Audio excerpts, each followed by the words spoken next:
everyone. Thank you for joining us for another episode of the Wayne Public Library's virtual jazz series. And today I have the great honor and pleasure of talking with Nick Scheuble, the incredible drummer who wears many hats, which we'll talk about in a second. So welcome, Nick. Thank you, Patty. Nice to be here. So one of the things that I've noticed as I prepared for today is that many of the people I've interviewed wear many hats. And you're a drummer, you're a Latin percussionist, you're a composer, you're an arranger, an educator, and you're also a pianist and a co-producer. So we'll touch on these things as we go along, but you certainly keep yourself very busy. Yeah, it's true. So one of the descriptions of you as a player is you're very versatile and progressive, which I think are perfect words to describe. We've had the great pleasure of having you perform here at the Wayne Public Library for many years with your daughter, Leonika Scheuble, who's an incredible keyboardist. And you were most recently here with her and Bill Crow, who I interviewed in July. And on October 14th, the wonderful Cubano B, Cubano Bach performed. And our that concert footage is also on this YouTube page. So we've been very blessed to have the ability to hear your talents and also to share it with others. Thanks. Yeah, it's always been nice. It's been many years now, I think, playing with, I think maybe first with Carol Hammersmith Trio, I think.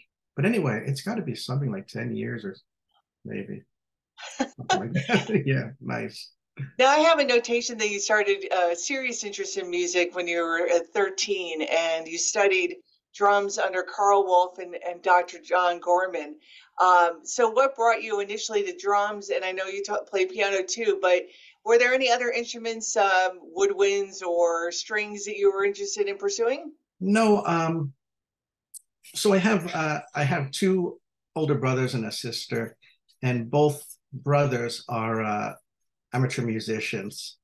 One played drums, and the other guitar and sings and writes. He's more serious than the other, but so there were drums in the house, and I remember always playing on. Really, I used to gather Maxwell House cans and different things too, because he didn't want me playing his drums. So I used to set up all that stuff. I did get a drum set when I was 10, and to be honest, not long after I broke it, I was so frustrated in playing. I guess I couldn't play well, I remember, I think I even broke the heads or something. I don't know, something like that. But anyway, it wasn't until 13 I went to the one of the rare times I went to a school dance, and somebody at the dance was a marching band, dressed as a marching band guy with a drum. And I went to play it, and I got so much attention, and that must have been at the attention, not the music, that motivated me to want to play drums. So I got all the drums fixed, and I think that Christmas maybe or something, and playing ever since. Now Carl Wolf was my main teacher, but John Gorman was my piano teacher. I should mention that. Yeah, and I didn't play piano until until much later. Well, Carl Wolf had a studio on Bloomfield Avenue or Broad Street in Bloomfield, Broad Music, and I studied with him for many years. And the training was very interesting because we never were on a drum set, never once. It was a practice pad. And towards the end, he set up two practice pads, one to imitate my cymbal and one for the snare drum. And he never gave me any what they call licks, like what other drummers do. He wanted to train me in reading and have the skills to apply the way I wanted to apply them. He did show me some of the commercial beats that were somewhat for club dates, that were sort of out of date by that time, like Paso Doble and different things like that, and like Americanized versions of that stuff. But mostly it was reading and hand technique. And he figured, you do what you want with it. I'm just giving you the tools, And so I'm kind of grateful for that, because sometimes people will give you lick, so to speak, licks. They'll give you specific things, you know. And if you can imagine that if you learned a language that way, you would just be saying standard things like close the door or Where's the discotheque is what where's the discotheque. Exactly. So this was kind of the tools. Of course, I could have used a little help. I think maybe pointing me in the right direction with certain things, but I'm really grateful for that. He was much older. He was probably in his 70s in the 1970s, and he had some interesting stories and things about early jazz history that aren't really spoken too much, you know. So besides getting a source of history from Bill Crow, I was getting some from Carl Wolf early on. So then I have that you attended William Patterson University in the late 80s and you studied under John Riley and then you graduated in 1991. That's right. Well, I first after high school, I didn't go to college right away. Um, I was I wasn't planning on going to college. Funny thing, and my brother said to me, he thought I should go to college, and he says, "I'll pay for you to go to college if you go for art," because he thought I was a better artist than I was a musician. And as I was filling, I went to County College of Morris in Randolph, New Jersey. And as I was filling out the forms, I switched the numbers to music. He never paid, by the way. But anyway, and about 6 months into being a percussion major there, I was falling in love with the piano, which I didn't play, and I asked the head of the faculty, Dr. John Gorman, can I be a piano major? And he said, well, you have to practice like 3 hours a day. And I said, that's no problem, you know. And I became obsessed. I mean, seriously obsessed with classical music. Um, like an obsessed, and I was playing drums in the big band, and I was playing. Before that, I was playing. Before I even went to County College of Morris, I got in with a lot of guys that were part of the Lenny Tristano School of Music, people that were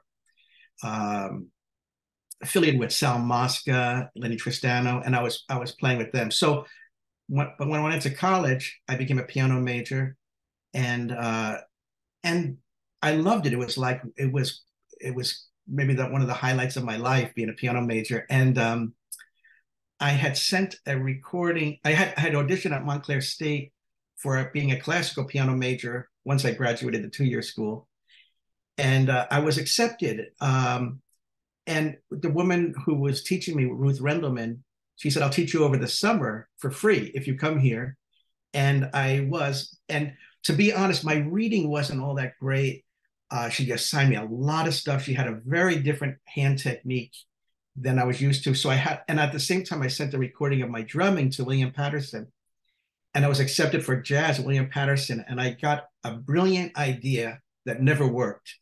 And my brilliant idea was, I'm going to go to William Patterson, play in the jazz ensembles, but I'm going to study classical piano with my original teacher and become a classical pianist. And I'll play drums in all the ensembles for fun, but I'm going to be a classical pianist. And once I got to William Patterson, I realized I was way deep over my head. There was no way I could keep up the classical piano. And so the classical piano has subsided, and I became a drummer. But when I get, at some point, I'm going to go back to playing piano. So I'm assuming then when you were growing up and being in a musical family that you learned how to read music prior or when you were younger prior to then going to study piano, right? I not just drum music, which was just rhythms, but not pitches or anything like that, you know? No, and I remember taking music theory in high school, and I don't know how I passed. I didn't know anything, really didn't know anything. So he passed me just because he probably liked me or something. But it wasn't until I got to college that it was all new for me. This whole new world of melody and harmony and everything was brand new. And I could, like I said, I could read music in terms of drum music, rhythms, and all that from Carl Wolf. But Everything else was new in college. So interestingly enough, a drummer obviously has to use two hands as well as feet, and Yeah. kind of, as I liken it to a kind of an octopus. You know, Yeah. the pianist is using two hands. Was it an easier transition then because you learned drums first to then transition to piano, where you're now just using two hands and then reading music? I was able to, in some ways, I was able to negotiate the two hand thing. Some people say I had piano lessons, but I could never put the two hands together. That part was okay. That wasn't hard so much, but the independence between the fingers, meaning like different touches or different volumes, like one part of your hand is playing softer or different touch than the other part. That's the hard thing. And playing freely, like sometimes you'll have it, and you'll have a lot of times you'll see in Chopin, you'll see like these ornamentations, and the right hand is very almost free, but the left hand is not. That's kind of a little bit difficult. You would think it would come easier, but it's still kind of difficult. Yeah. I learned piano as a child, and really never really had the opportunity to press very well because I have difficulties with reading more than two sharps or flats. Right. Okay. Yeah. A lot of people. That's true. Even professional musicians, when you see when there's a lot of sharps, they're like, I mean, they can play in all those keys, but they prefer not to have something like that. You know. So when you were William Patterson, I don't know if the timing of it is such, but you played with Mike Ladon, who is also a instructor there right now, and Yeah, he is. also teaching your daughter Leonika uh, Yeah. up at William Patterson where she's attending. And you also play with Tomoko Ono, who's also an alumnus. Yeah. Okay. With Mike Ladon, it wasn't like I wasn't playing with him while I was a student there. I had hired him a few times after. In fact, right before we moved to the Netherlands, which I can get to later, but I had played with him and was asking him questions about the Netherlands. You know, who can I meet out there and different things like that. But Tomoko, I met just about the time that she came to this country. Yeah, I mean, right from Japan, and she was mostly hanging with different people there. Dan Falk, who's a great tenor player and such. But then I graduated and I hired her to play at the public house, and we formed a trio. And um, we became like sort of like the trio for maybe like 10 different acts in a way. You know, we were, in fact, sometimes I find sheets describing how much gigs we had back then. We had quite a lot throughout the month. And so that went on for a number of years, playing in a set group with Tomoko. Did a lot every month for years. You know, she's a great friend and a great musician. So is Mike Ladon, is a great musician. I don't have as much of a personal relationship with him, although I like seeing him. We like talking when we see each other. But now I think Leonika has more of the relationship with Mike Ladon, of course. So I have a notation here that in 1988 you met Willie Miller, uh, Yes. who is a percussionist. If you want to give a little bit of his background and the forming of Kahunta Willie. Yes, Conjunto Willie. That's right. Maybe I'll go back to that name. I kind of like it. So I went to William Patterson. I had seen Chico Mendoza before becoming a student there. You know, as I transferred, once I completed my associate's degree at County College, I had to go for my bachelor's. So I went to William Patterson. And I went to Chico Mendoza's ensemble, which I really was interested in, but they had all their percussionists already. Joe Farnsworth was one who's now a famous drummer, and Willie. And so I just played claves, and I just would look and see what is Willie doing, what is the timbales doing, what is this doing, you know. And at a certain point when Joe couldn't make a concert and I was playing bongos, we kind of stuck together. We were rehearsing after our rehearsals with Chico. We would stay behind and rehearse, and that was probably like this more or less. Probably that was more towards the spring of '89. yeah, like right after '88. I came in the fall of '88, so not long after. And then we formed our group, and it's been together ever since, really. And so that's a long time, you know. And And he's a different iterations of it, from Kahunta Willie to, I have the notation Latin Jazz Express, which you had to change because someone else had that name. yeah. No one ever told me I had to change it, but once I saw that, I think Tito Puente Jr. plays with that group and everything. I figured, oh, they've been around as long as we have, but maybe longer. They have recordings now, so I better change the name. But yeah, that's the name everybody knows us by, is the Latin Jazz Express. But before the internet, who knew who had, like the internet is what made you realize that there was another It's group very out true. there. It's very, very true. And then now you're the Cubano B, Cubano Bob, which I love, the name of that. Oh, good. Okay. What brings to mind, I believe it's Dizzy Gillespie's biography, "To Be or Not to Bob," is what I Right. think about, right?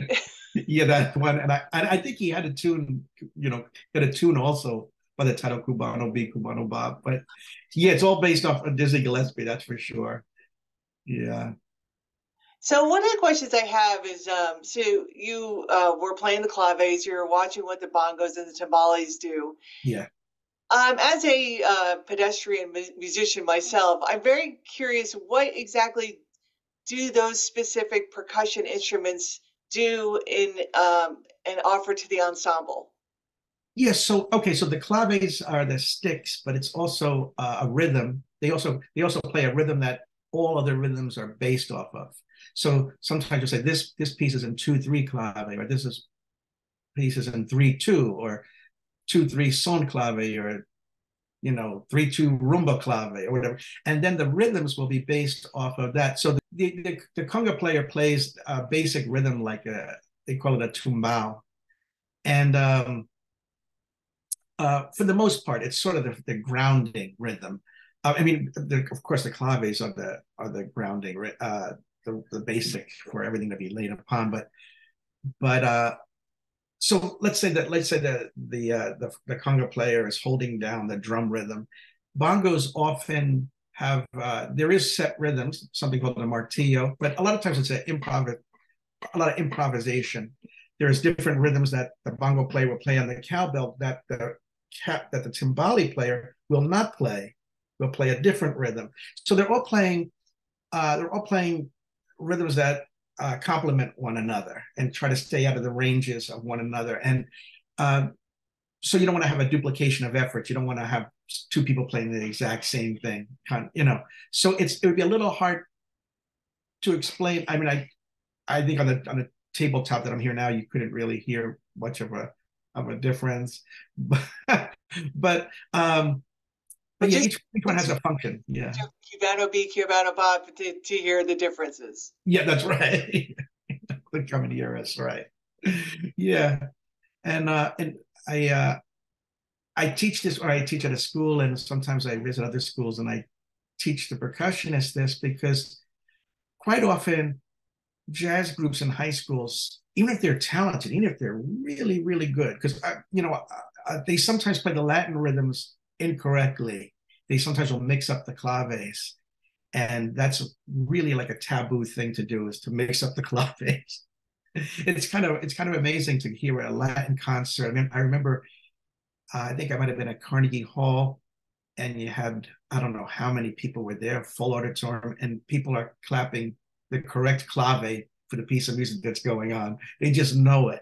Yeah. And there's even a term, if the clave is not right, if it's cross clave, it's a taboo thing. But when I was judging Allstate for a while, and I would hear these bands that are just terrific, and they go to play clave, and they go to play the Latin tune, and somebody's playing in 3/2 clave and somebody's playing in 2/3, and it's wrong, but they just throw it under the umbrella of this is Latin, but they learned a Latin rhythm, but they don't realize how it's supposed to tie in. So I go to schools. I just went to Morristown Beard.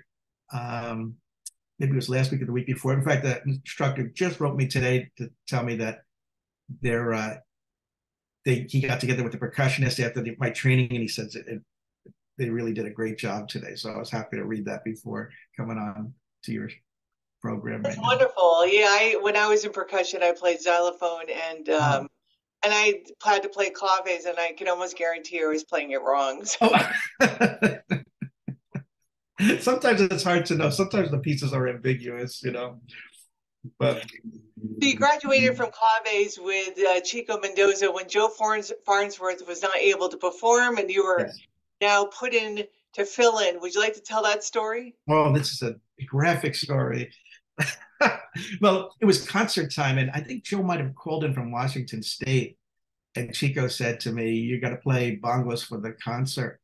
And I had a cut. I agreed, and I had a cut on my hand, which opened up as I was playing, and it was I don't want to say a horror show, but It but it was must have been added dramatic. you were giving as blood spurted everywhere. It wasn't like that bad, but it was. Maybe some people noticed in the audience why the bongos heads have discolored over the course of the concert.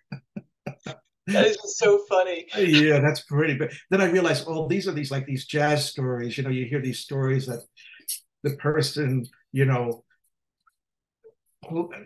had their, like Buddy Rich. He had he broke his arm, and he played this amazing drum solo supposedly underneath the stage during the times when they played in theaters, and the band would rise up from the in the pit, and they noticed his arm was in a sling and he was playing the entire solo with one hand. So now I have this story where Nick Schubel's he'll play through anything. His came out of it was like I came out of a war with blood and everything. Anyway, that's my initiation into playing bongos for Chico Mendoza. So then, did you become part of Chico Mendoza's? Yeah, I don't think Joe ever came back, or if he came back, it was just maybe to finish out the semester, and then I was playing for the ensemble for all my duration being there, and until this day, so I graduated in '91. Until this day, he still has me play quite a number of concerts with him.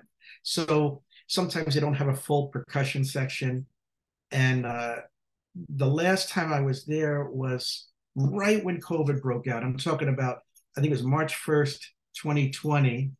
I played with Mitch Froman, who was part of the Legends of Mambo Orchestra. And then I'm not sure, in 2021, they had something that was just a small, COVID was still on. They had something not for, I think it was virtual with a few people there and stuff. And he recently asked me to play the last concert, but I already had a gig that day. But I played over the years with him, with Paquito de Rivera, Claudio Roditi, Ray Santos, Jimmy Bosch. This is all after graduating. Rich Froman, maybe there's others too, And while I was there, it would be with Dave Valentine and people like that. So is this around the time then that you went to Europe and was living between the Netherlands and the U.S. A little Thereafter? later, I went because of my wife's work. We left. I think we arrived there late August of 2000 late August of 2000, and so I had graduated William Patterson in 1991. So it was a while later. Um, I had just I was touring a lot of the previous year, 1999, 2000, with a group called the Paragon Ragtime Orchestra, which is an ambassador of goodwill for the United States government, and they did very specific music, which we had to go. We went around and we accompanied Charlie Chaplin movies. So he had his own projectionist, and I had to play a 1910 drum set, and that whole year of 1999, I had played and re-recorded the Charlie Chaplin soundtracks with the correct music and the films with the correct music. And then I saved that money up and I made my own recording in August of 2000. I made my only CD as a leader. And then right around that time, she got she got the offer to go work in the Netherlands. which was I think like a 6 months thing, but you know it's never 6 months.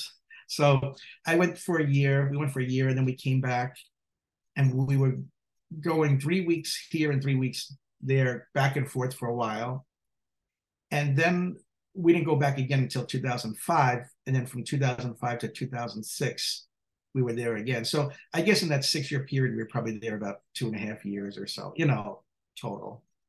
But I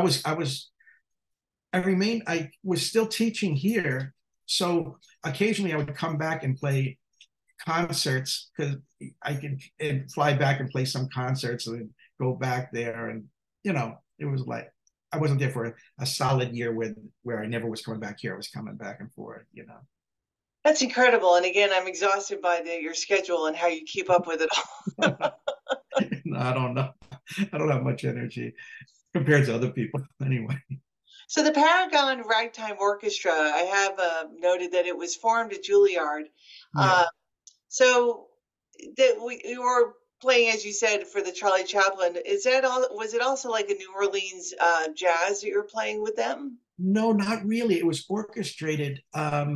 Rick Benjamin is the conductor. Um, he found a whole bunch of music when I think in Victor recording studios in Camden were torn down to make condominiums or something. I think that's the story. He went there and he found something like 10,000 pieces of music. Among them were some of the Victor Herbert things. And anyway, he decided he had a band where they played orchestrated ragtime. I mean, ragtime is normally solo piano, but it's orchestrated ragtime. And then also reunited, evidently when the Charlie Chaplin movies came out in 1917 or so, the local band or the local pianist would accompany the music or the movie. But by the 1930s, they were putting in modern music for those films. They were putting in 1930s swing era music. So his thing was to reunite the films with the original music. So what I had to do was, besides playing certain parts for the Charlie Chaplin movies, I should say this: if we were playing orchestrated Scott Joplin, if we were playing certain things, it was drum parts, it was orchestrated ragtime. For Charlie Chaplin movies, I was playing nothing but sound effects. So I had around my neck whistles, cow moos, pop guns. I had everything, and I would watch the movies at home, and just for fun, I would log in how long I spent watching the movie. So and how long I was practicing to it. So if I was watching the movie and I had to get something to eat, I would stop.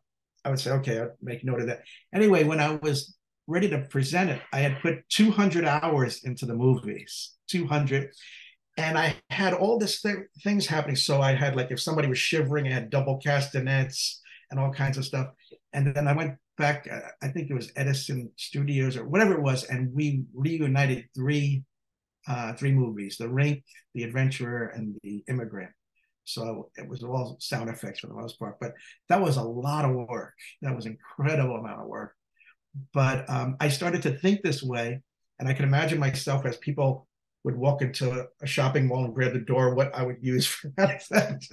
It's funny, you start to think these things. That's an amazing thing. So when I have the note that you have expertise in New Orleans jazz, where did that come from? When I was in William Patterson, I was in a band called the Repertoire. David Berger, he was the head of jazz at Lincoln Center before Wynton Marsalis. He was the conductor, and he's a Duke Ellington expert, an early jazz expert. So the ensemble he had was dedicated more to 1920s and 30s jazz. And I became the drummer for that. I was not the drummer in the big band, which was doing more modern jazz. I was playing really period old stuff. And I fell in love with it. And then my friend Wayne Goodman formed a 7-piece band using Dave's arrangements. And we started to play. We had a weekly gig at Trumpets. And then we had a number of gigs, Walter Reed Theater, things like that. We were playing, King Oliver, Jelly Roll Morton, and 7-piece stuff. Wayne then got he subbed for the Lincoln Center Jazz Orchestra, and then Wynton Marsalis kept him on, and he was on with Wynton Marsalis for like 6 years, I think, touring the world, and he's on that Blood on the Fields with a Pulitzer Prize. And Lincoln Center approached Wayne and said, "Can you do some young people?" They were called Meet the Artist series, some of those kind of concerts, and so Wayne put together. He was using the guys from the Lincoln Center Jazz Orchestra, some of them, and he asked me to play drums. And then he asked Wynton Marsalis, "Would you play? Would you play for us? Would you play in the band?" And Wynton said, "Yes," and that was like, what? We're going to play with Wynton. I'm going to play with Wynton Marsalis. And then Lincoln Center came back and squelched it. They said he cannot play, right? They told him he can't play because he has to play. I guess he can't appear so many times because it has to be special when his appearances are, that kind of thing. And so then Wayne said, "Oh, it's off. Wynton can't do it." And then Wynton came back and said, "No one's going to tell me who to play with." And he did the concerts, and we did 3 days of concerts, two the first day, two the second day, and then one the third day. So 5 performances with Wynton playing King Oliver stuff and Jelly Roll Morton stuff. And I can tell you to this day, that's probably the highlight of my life, because the way Wynton played, he said first of all, he said, he came in and he was very humble. And he says to us, he says, if I mess up, but another word for that, let me know, that kind of thing. He's very humble, And then we started to play, and he starts to tell some of them about phrasing, how certain things should be phrased. And then he mentioned it's too loud, right? He wants intensity without volume. And I asked him, I said, "Wynton," I said, "am I too loud?" And he said, "Yeah, bro, respectfully." And so he got the volume. So he wanted intensity, but at a whisper. And the band, in the few minutes that we rehearsed, went from sounding like a pretty good band to sounding fantastic. And when he played, for those days I played with him, I felt for the first time, and maybe never again have I felt this way, that I wasn't playing. Whatever he did, he made you play in a certain way. So you didn't have to think to yourself, maybe I should give it some more life or lilt here. Like, it was just being dictated through his horn. And he, one of the things is at the end of this concerts, he came up to me and he told me it was a pleasure to play with me. He says, "Swinging." So I feel good about that, Boy, that's a real honor, and that's a great story. Thank you for sharing that. Oh, you're welcome. And he So, also, can I say one other thing about Wynton? He yeah. gave, my wife was just about to have our first child. And I was talking to him, and I said to him, she's really worried about the pain associated with this, And not that Wynton knows anything about delivering a baby, But he said, "You can endure almost anything if you know there's an end in sight." And believe me, I've thought about that so much throughout the years. And I've given that advice to people. I've said, Wynton had said this, and there's a truth to that. You can endure a lot if you know there's an end in sight. It's only when there's not an end in sight when you think things are, bad. So maybe that's how you got through that bongo session with your hand bleeding. Right. Sight. Right. There's an end in sight. So here's a big question, and we'll have to unpack it probably in several different ways. But since your specialty, you have different specialties of music. So just what you're explaining with the New Orleans jazz and the King Oliver, you play bop and bebop and Yeah. hard bop. You play Latin. So what are the different things as a percussionist that you are responsible for bringing to each of those styles of music? Well, I guess when I think about, let's say bebop, for example, I could be with any of these. I try to play it authentically. You know, there's always this fine line between if you play, you don't want to present necessarily um, a museum piece because then you say the music is not alive. You're just playing what somebody has played before, or it's all been recorded. And at the same time, though, you don't want to. At least me, I don't want to dismiss uh, the styles and the concepts of these genres, so to speak. So I remember my parents. I'm the youngest of my four. There's four of us, three siblings, right? I'm the youngest, and I grew up listening to the jazz I grew up listening to was 1930s jazz, not anything more modern. 1940s jazz, you know. Bebop was wow, that's so modern, you know. And so I kept thinking to myself, what makes bebop different than swing? I mean, it's followed, you know, and I started to experiment with drum solos and phrasing, and every once in a while I'd write something down that to me sounded like bebop.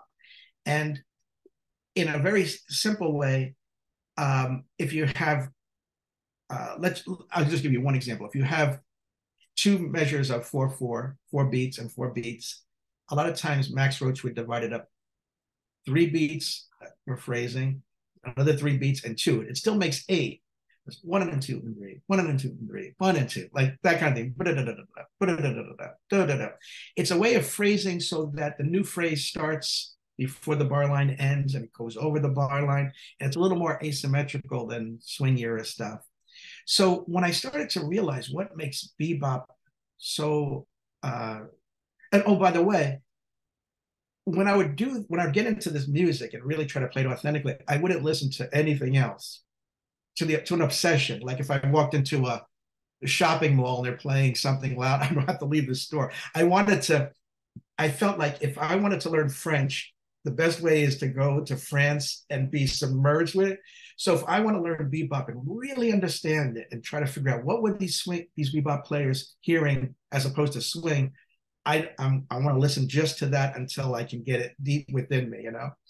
And then at some point it'll come out naturally, you know. So that's what happened. And not that I'm a definitive bebop drummer, but I kind of learned a lot through that. And then also with the Cuban music or bossa nova, which is Brazilian, there's certain things that you do in that style. And with the New Orleans, not that I have to go this way, but I often tend to play without a hi-hat because it wasn't invented. And if it was, the low boy was invented, but Baby Dodds didn't use it.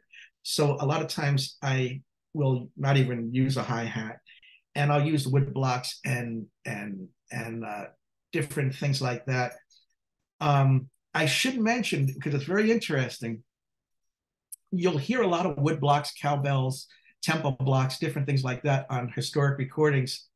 And Bill Crow has said, you know, they were doing all that because the recording techniques didn't allow for the drums really so much. So they were playing on the rims because the needle wouldn't jump off the record as they were recording it. Some of this stuff has to do with how they accommodated the music for the recording, but not how you would have heard it live.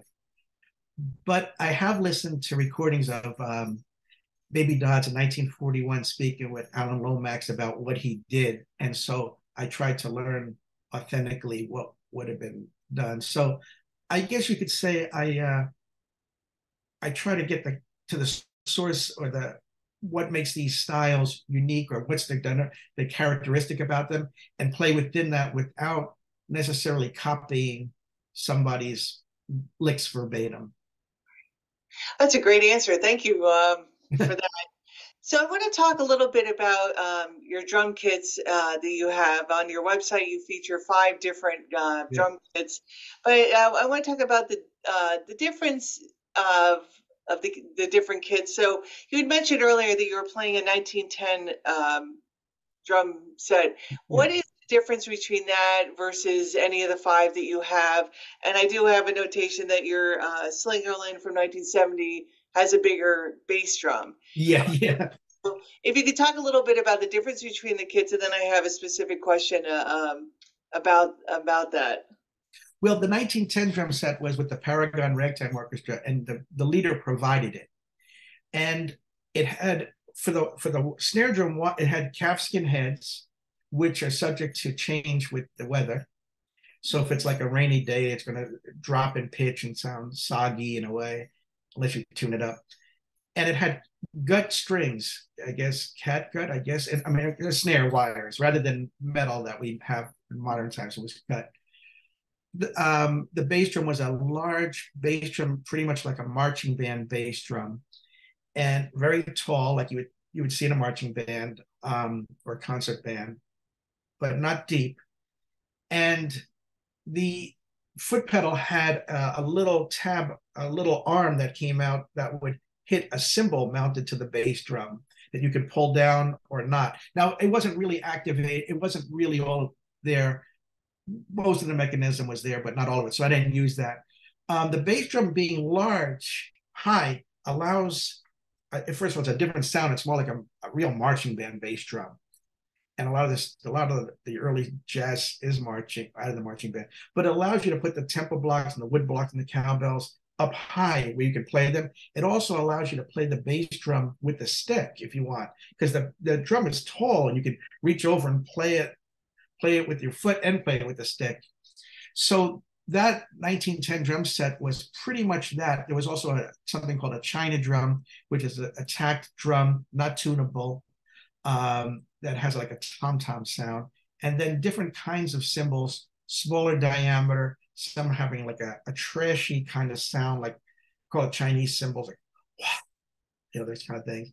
And that's pretty much it. The 1970s Slingerland I have is pretty much a Buddy Rich model drum set. Also has a big bass drum, and everything is taller. When I first got that drum set, and I had been playing it on a very small drums with small diameter drums, when I went to the big drums of the Slingerland Buddy Rich kit, it felt like I was going from a sports car to climbing above an 18-wheeler, just having to sit higher and everything being up so high. And it felt like it was very difficult. But the reason for that drum set is the bigger diameter drums work really well for a big band. Sometimes if you go with very small drums, there's just not enough, especially with the bass drum, there's just not enough depth there to support a big band. People can argue with that because there are some big bands that have a small group approach within the big band. But to play certain types of music that's in the repertoire of Count Basie or whatever, when I play big band gigs, I like to use that drum set. So I have different drum sets for different purposes. I guess there's also a practical reason that drummers may have smaller kits nowadays, is because it's just the practicality of trying to travel and use it at different venues. You just hit the nail on the head. Very few people know this. In fact, even drummers don't know this, that the small bass drums came about because the drums had to fit in the taxis. So I asked Bill Crow, I said, Bill, I come across this idea that the small bass drums came about because they had to fit in the taxis. And he said, the taxis were big. The checker cab and the DeSotos were big. However, he said in the mid-1950s, the livery industry lobbied to have small sedans be taxis. And so a sedan might show up to pick you up, and you couldn't fit the double bass in there. You couldn't fit the big bass drums. And I looked up on the internet, I'm trying to find evidence of this, and I couldn't find any evidence. And then I found it, and it corresponded almost exactly with the initiation of the small bass drums and the small drum kits, is when the livery with the taxi industry can use smaller cars. And another thing to support this is a lot of the drummers that used all the small drums later on, like Max Roach and Tony Williams, they used big drums. When I saw them in the 1980s, 90s, 2000s, they were using bigger drums again. So it really was the reason for exactly what you're saying, for transportation, and it still is that reason to some degree. And if you're just living in the city and you have to get around without lugging a lot of stuff, and that's pretty much the reason. And it changed the whole course of music because everything was tuned differently and such. Could you explain a little bit about how one tunes a bass drum? So the idea is not to tune a drum to a specific pitch, even though I often do. It's considered taboo to do that because let's say you tune it to a G and the band is playing an A flat. Now you sound out of tune. And one time I played the 45th anniversary of the New Jersey Jazz Society concert, and I shared it with Bernard Purdy, the drummer, that he's a famous session drummer. And my bass drum sounded, it was such a pure tone, like an actual pitch. And Bernard, he asked me to get a bunch of paper towels and he wanted to mute it and change the tuning because he says that's going to interfere with, we got to change that, So I think he mostly muted it. I don't know if he changed the pitch so much, but how I do it is I tune the drum sort of like a timpani. So I have the drum on one side, one head is muted, maybe there's a towel, and I evenly tension the heads, and I have a piano nearby, and I'm tapping about a few inches in all around, and I'm listening for the pitch. It's a little tricky because if one tuning lug sounds high pitched, it could be the opposite one that's the culprit. It could, and so sometimes, and everything affects everything because it's all on a rim. But the reason why I try to tune to specific pitches is when I do a drum solo and it sounds like pitches, I can come up with ideas that sound a little more musical to me rather than just hits. But like I said, there is a downside that if you're out of tune, I will say one more thing though. I went to hear Roy Haynes at the Village Vanguard, and I was so close to him that I could touch his drums. And when he went to tune his drums, and it seemed haphazard. It seemed like he was just going around quickly making a tune, like this. When he got up, the piano was there too. I touched the drums, and they were perfectly in tune. It was like he had a D flat, an E flat. It was like A flat. I'm like, everything was perfectly in tune in fourths and fifths from each other. And I thought maybe he has perfect pitch. I don't know, Roy Haynes, But anyway, I'm going to find out from Bill. I'm curious about this, but I believe what he's told you, it's probably has to do with a certain sound. He probably wanted it. He wanted a 20-inch bass drum, which is a little small for a big band, but a little large for a small group. And I know the beater had it. He liked it because the beater hit towards the center of the drum, Mel Lewis. It may have been in one of the interviews or that someone else did with Bill that I had read that. I'm going to have to write that down. But it also may have been when I was interviewing him. A lot of information was covered in that. So. I can imagine. Yeah. So in 2015, you came out with your CD In the Pocket with a quintet, and I have a note that one of the songs is called Message for Art. And it's a nice little segue for me because this Thursday, in 2 days, the Art Blakey ensemble from William Patterson featuring Leah on piano will be performing here at the Wayne Public Library. But let's go back to your CD a little bit if you'd like to talk about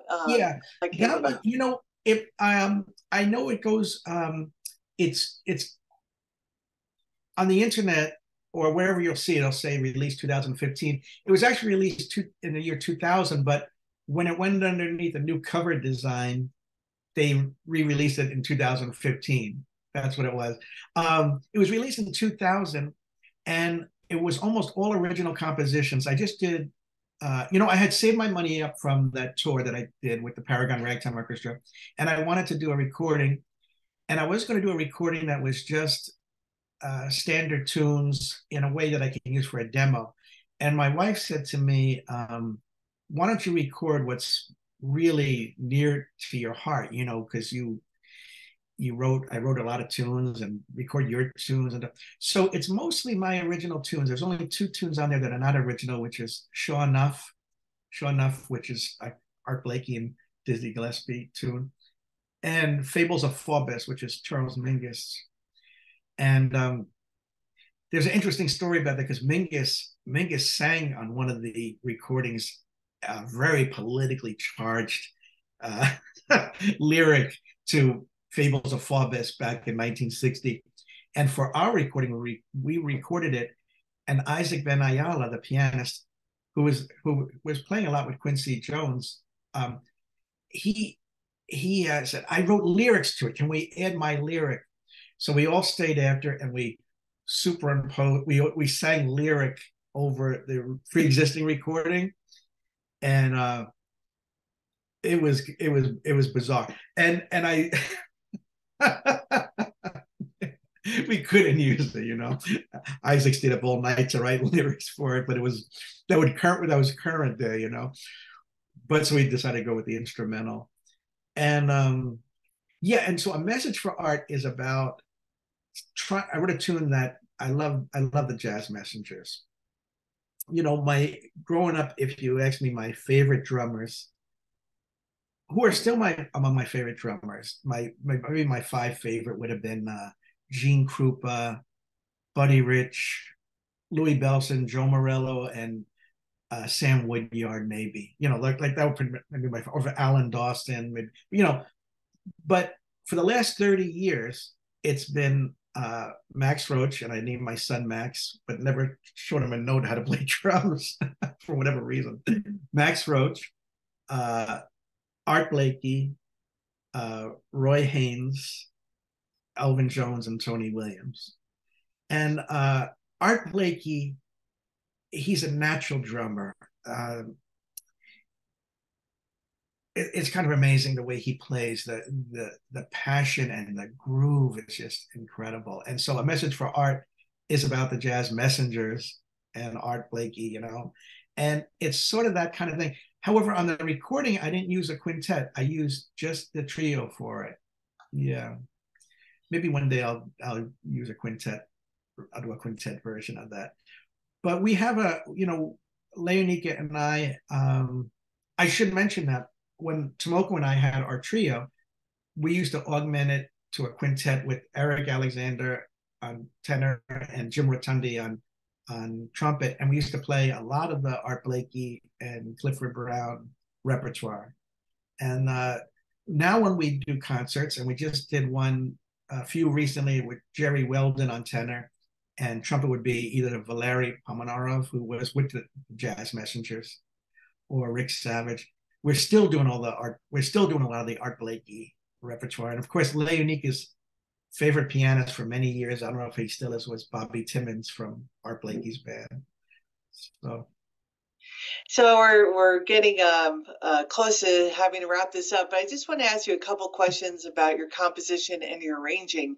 Yeah. When you performed here last month, you had a beautiful arrangement of Naima by John Coltrane, and I really, really enjoyed listening to that. And I'm just wondering what it is that you bring to your compositions and your arranging. So it's so funny you should ask this, because last night I was rehearsing with my friend Dan Creasy, he's a composer, a pretty serious composer.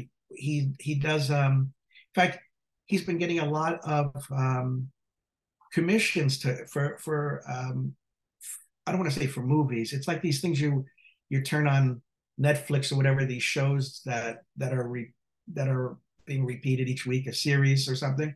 His music is being selected, and he's been using me for the sound for a lot of these recordings. And so last time we were rehearsing a next batch. We have a 10-hour recording session next week. 10 hours, can you imagine? And I showed him, I said, Dan, let me show you some compositions I wrote. Because I don't think he ever knew that I wrote compositions, and I played him a bunch of things. And I was very serious about it at one point.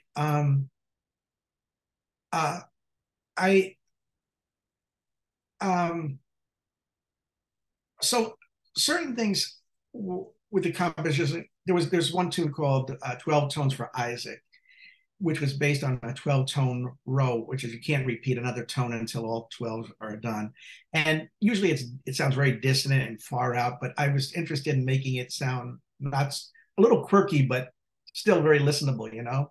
So I had that one time was one of the ideas I had for composing, but there was another one called Autumn that was very programmatic. My father had been diagnosed with prostate cancer, which, by the way, he survived it. But at the time, I had graduated William Patterson, and I was sort of thinking, man, what, you know, there was a lot of things that were sort of dark at that time. My father getting diagnosed, and me thinking, what do you do now? People work their whole lives, and then they work their whole lives, and then now they want to enjoy it, but now they're sick, you know. So I was like the meaning behind things, and I wrote this piece, and it was very programmatic because it had a lot of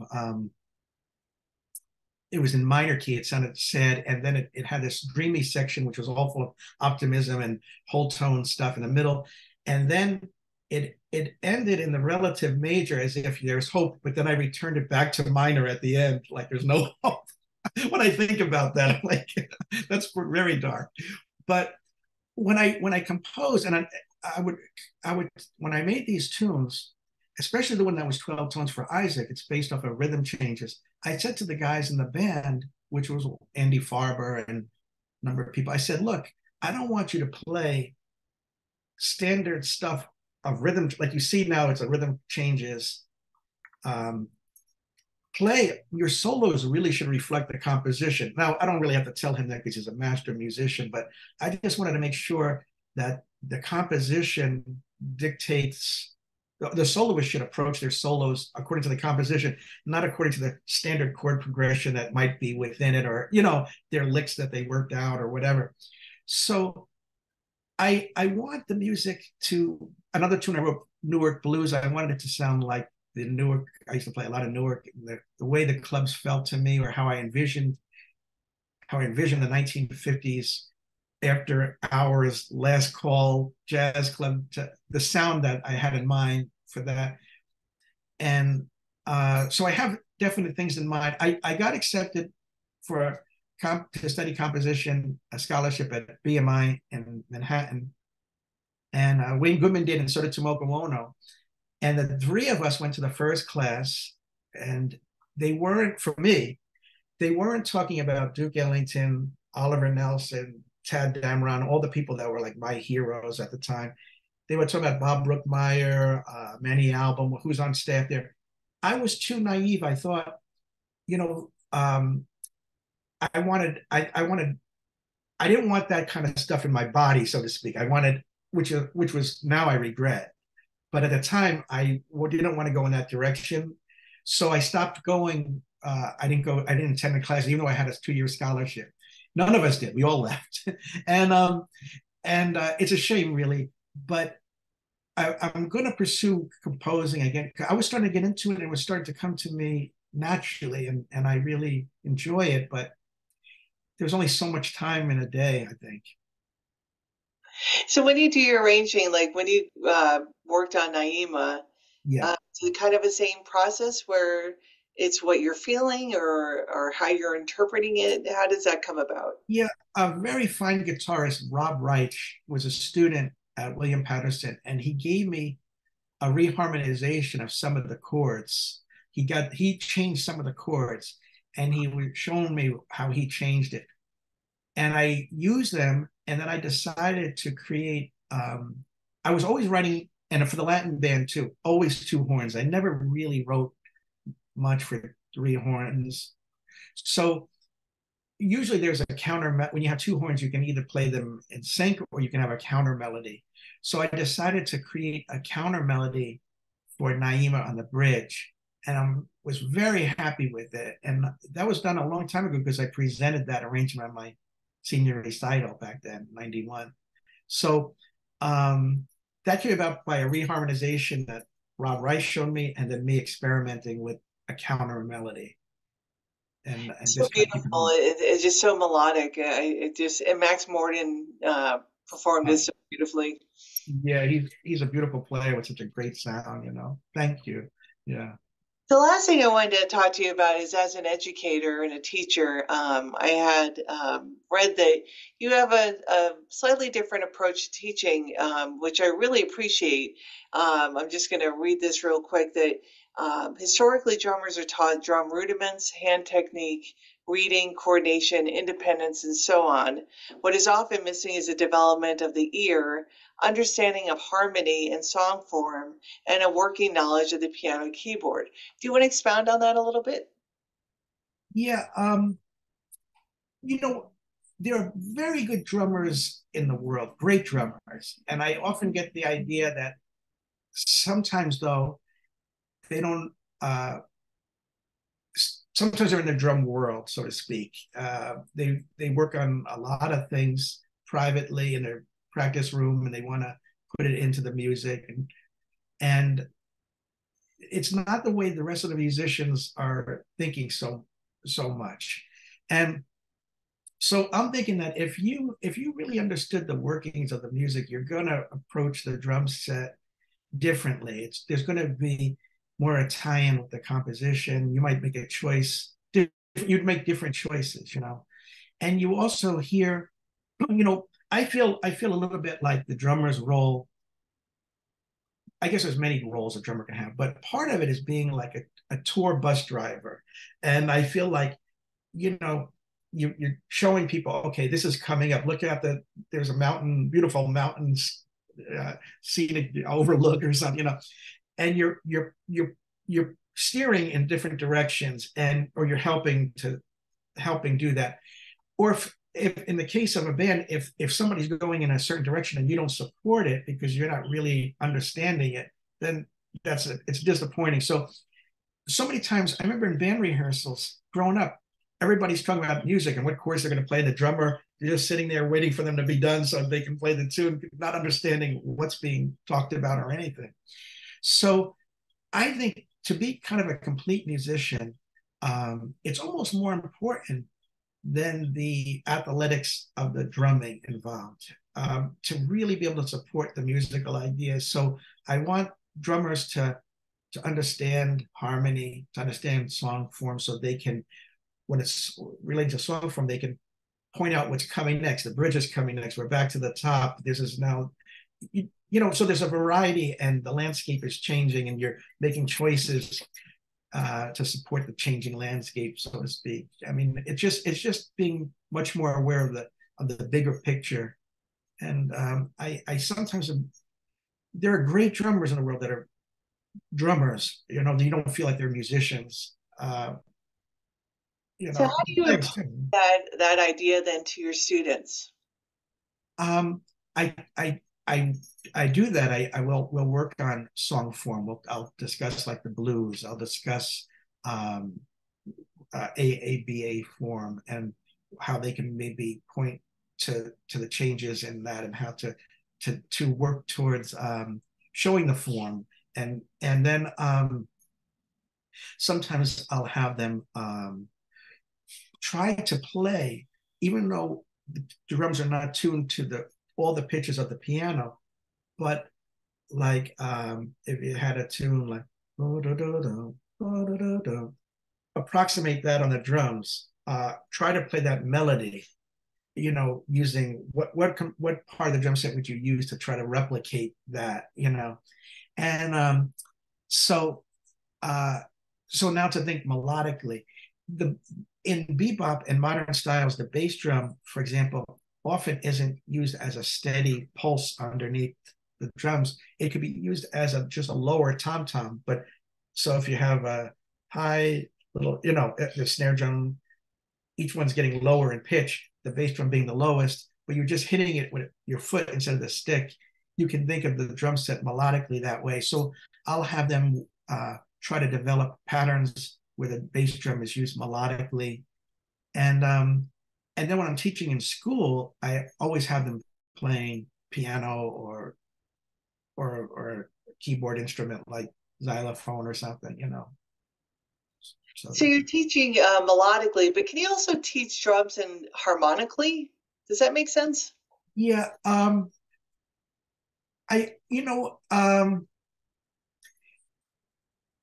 I I guess I know Rufus Reed you did speak about this, that you could, and some people will choose or save a cymbal sound or their choice of a cymbal for when there's a harmonic change in the music that's a big one. Like maybe there's a changed key, it modulated, and you might change a cymbal now to match that. I don't have that down, that kind of way of teaching. I haven't gotten that far yet. Yeah, but That's in the next life, right? that's in the next life. When I have more time. Yeah. Well, this has been such a pleasure, and to find out more information about Nick and other uh, his upcoming tours and such is he has a website which is nickscheuble.com, which will be at the end of this interview. And how does someone contact you about wanting to get onto your email list of upcoming tour gigs? Oh, I can even put my email, I don't mind on this. It's just my name, which is NickScheuble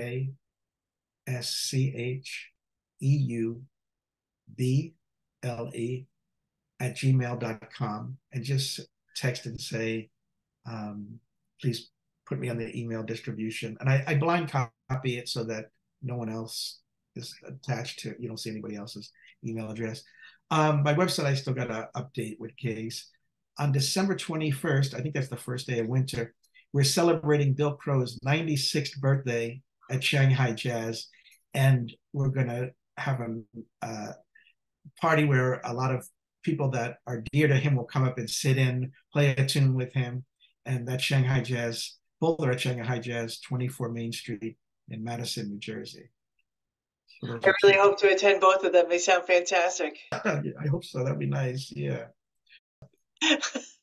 Well, thank you so much for taking the time. This has been a lot of fun, and I've learned something as I always do. And I look forward to hearing you play again very soon. Thank you, Patty. Thanks for everything, being so supportive and giving us the opportunities to play and to speak on the music. You're doing best job. If I can just throw out a shout out to listen. I haven't heard all your interviews yet, but the Bill Crow one is just spectacular. That's just unbelievable, that interview. You're No very, other. It's like no other. I feel myself blushing here. So thank Really amazing. I'm sure all of them are, but I know you're the one I've played. Nika was terrific too.